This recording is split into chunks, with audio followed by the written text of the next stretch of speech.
정몽규 대한축구협회장이 감독 선임 과정에 부당하게 개입을 했다는 의혹과 관련해서 홍명보 전 감독이 경찰에 추가로 고발을 당했습니다. 2년 넘게 결론을 내리지 못해 늑장 수사라는 비판이 일자 서울경찰청이 직접 수사에 나선 것입니다. 취재기자 연결해서 알아보겠습니다.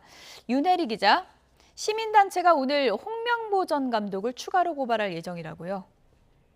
네, 서민민생위원회는 오늘 서울경찰청에 홍명보 전 감독과 정몽규 대한축구협회장, 이임생 전 기술총괄 이사에 대한 추가 고발장을 이미 제출을 했습니다.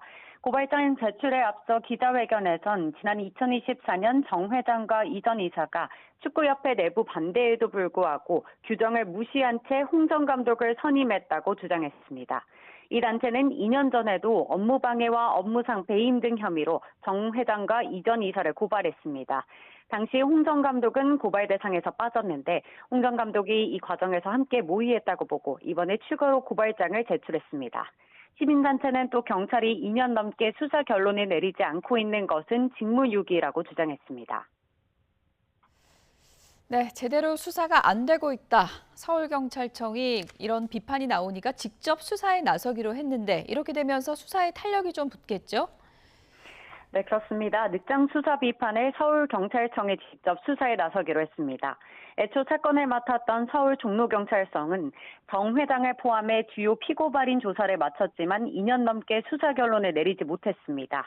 정 회장 등이 감독 선임 과정에서 단순히 축구협회 내부 규정을 위반한 것을 넘어 위력을 이용해 강압적으로 지시를 내렸는지 고의성과 강제성을 입증하는 것이 관건입니다.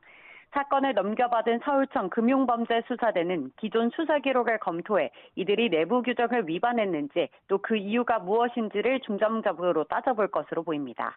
이 과정에서 정 회장과 홍 감독 등 핵심 인물에 대한 추가 소환 가능성도 제기됩니다.